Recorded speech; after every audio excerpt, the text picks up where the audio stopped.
اگلی بات جو کی آپ نے فرمایا یہ جو نیزے پہ سر ہے یہ ابن علی کا ہے،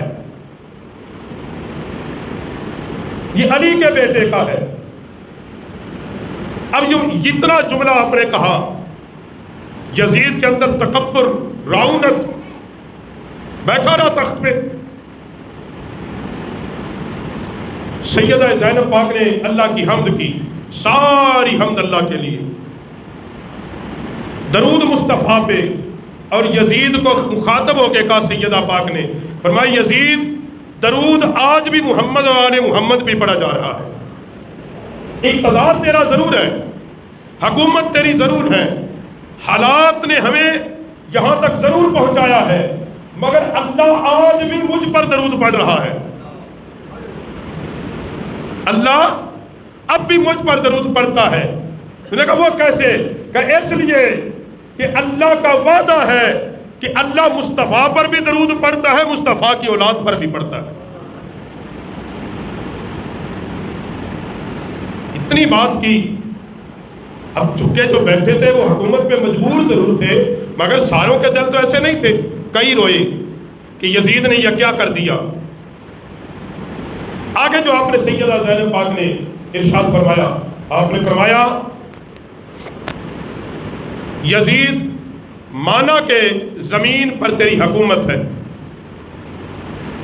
لشکر تیرا ہے، قوت تیری ہے، ہم مان رہے ہیں یہ سب کچھ تیرا ہے، مگر اس بات کو مان جا محمد کے دین پہ آج ہم وارث ہیں، مصطفیٰ کے دین کے آج بھی ہم وارث ہیں۔ اگلی بات آپ نے فرمایا ہمارے ساتھ تیری مرضی سے کربلا میں جو کچھ بھی ہوا ہے، پر اس بات کو لکھ لے، موت نے کسی کو نہیں چھوڑنا، موت نے کسی کو معافی نہیں دینی، ایک دن سب نے مر جانا ہے، سب کو موت آ کے رہے گی، کسی نے معافی نہیں دینی۔ آگے آپ نے جو جملہ کہا، آپ نے فرمایا یہ قصر سلطنت نہ ہمیشہ رہی ہے نہ ہمیشہ رہے گی، بادشاہی سدا میرے اللہ کی رہے گی۔ اب یزید نے یہ حالات جب دیکھے، یہ تھا وہ خطبہ سیدہ زینب پاک کا دربار یزید میں۔ یزید کا منصوبہ کیا تھا کہ ہمیشہ کے لیے بنو ہاشم کا نام مٹ جائے گا، لوگ ہمارے نام سے جانیں گے دین کو۔ سیدہ زینب پاک نے فرمایا یزید تو نے بنو عبد المطلب کے ساتھ جو کچھ کیا ہے، جو کچھ تو کر سکتا تھا تو نے کیا ہے، مگر یاد رکھنا صبح قیامت تک اللہ کے قرآن میں بھی بنو ہاشم کا نام ہوگا، نبی کے فرمان میں بھی ہوگا، محمد کے دین میں بھی ہوگا، اور شریعت مصطفیٰ میں بھی ہوگا، اور تاریخ بھی لکھے گی کہ دین کے وارث بنو امیہ نہیں تھے، دین کے وارث بنو ہاشم تھے۔ دین کے وارث تم نہیں ہو، کیونکہ یزید بنو امیہ سے تھا، کہ یزید کے وارث، دین کے وارث تم نہیں ہو، تو جو کر سکتا تھا تو نے کیا، تو جو کر سکتا ہے تو کرے گا۔ یہ جو جملے تھے، بہت سارے لوگ دربار یزید میں کھڑے بھی ہو گئے، روئے بھی۔ اب یزید نے حالات کو بدلا۔ اب یہ سیدہ پاک کا جو خطبہ تھا، یزید کی وہ چال، وہ منصوبہ نیست و نابود ہو گیا کہ جو وہ چاہتا تھا، وہ سارا اس نے کہا عبید اللہ ابن زیاد کو خدا غرق کرے۔ یزید نے یہ جملہ کہا، ہمارے کچھ بھائی اس جملے کو لے کر کہتے ہیں کہ دیکھو یزید نے تو امام حسین کو شہید نہیں کروایا، تو یزید کو لعنت نہیں کرنی چاہیے، یزید بے قصور تھا، یہ کربلا میں عبید اللہ ابن زیاد کا کام ہے۔ جتنے تمہارے یہ عربی صاحبان ہیں اور جو عرب کے ریال پہ پڑھتے سارے یہی کہتے ہیں، اور مجھے نام لینے میں کیا حرج ہے، یہ جتنے تمہارے جن کو تم کہتے ہیں جی دین اتھوں آیا جی اتھے آ نہیں تے تھے کیوں ہیں، اتھے آنے دان نے یزید سچا سی، حسین نے خروج کیوں کیتا، ہاں جی، اور جنہیں اتھے انہوں نے موجود نے کریندے جس کا کھائیے اس کا کھائیے، مال متا اتھوں آندا ہے، بڑی مسجد اتھوں دے پیسے نال بن دی ہے، بڑا مدرسہ اتھوں دے پیسے نال بندا ہے، ریال نال، دینار نال، درہم نال، جی لال رومال اتھوں آن، کڑے اتھوں آن، جبے اتھوں آن، تو پھر گل بھی بنتی بھی انہوں نے پیروی کریے۔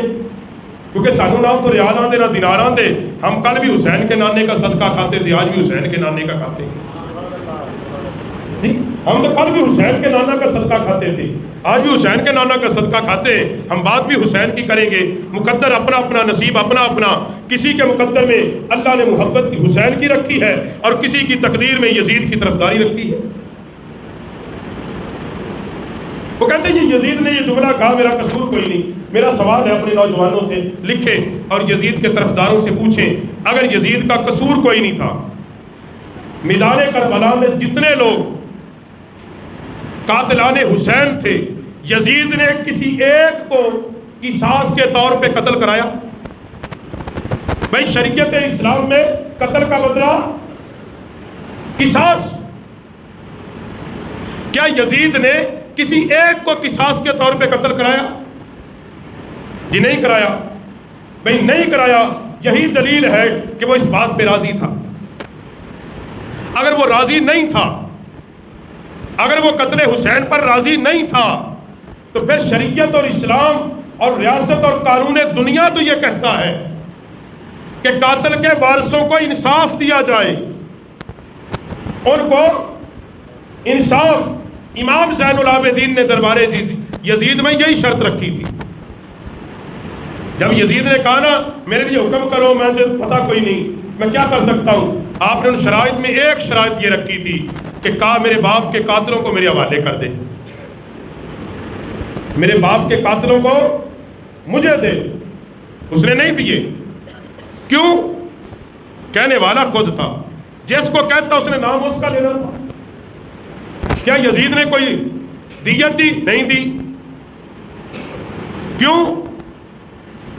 یزید خود چاہتا تھا، خود کہا، اور اس نے خود یہ منصوبہ بنایا، جال بچھایا، اور امام عالی مقام کو اہل کوفہ نے دھوکے سے مدینے سے کربلا بلایا اور پیاسے پھر ان کے بچوں کو شہید کروایا۔ اب یزید نے کہا کہ ان خواتین کو دربار سے کہیں اچھی جگہ شفٹ کر دو اور بنو قریش کی عورتوں سے کہیں سے تعزیت کر لیں۔ کدی انج بھی ہو جاتا جی کہ جنہیں ماریا ہوئے وہ یہ یاد آ کہ میں تیرے نال ہی ہاں، مینوں بڑا دکھ ہویا تیرا مر گیا، مینوں بڑا تے بعد تو پتہ چلتا جب چھان بین کریے کہ جڑا دکھ کرنے والا سی ایو سی مارنا۔ اس نے کہا جی قریش کی خواتین، اس کے قبیلے کی کچھ عورتیں، ان کو کہو ان سے ملے، ملاقات کرے۔ سیدہ زینب سے جب وہ عورتیں ملی، ایک ہی جملہ سیدہ پاک نے فرمایا، ہم سے تعزیت کس بات پہ کرتے ہو؟ کہا تیرا بھائی شہید ہوا ہے۔ کہا تعزیت تمہاری بنتی نہیں، اس لیے تم نے گھر بلا کے ہمیں قتل کیا ہے۔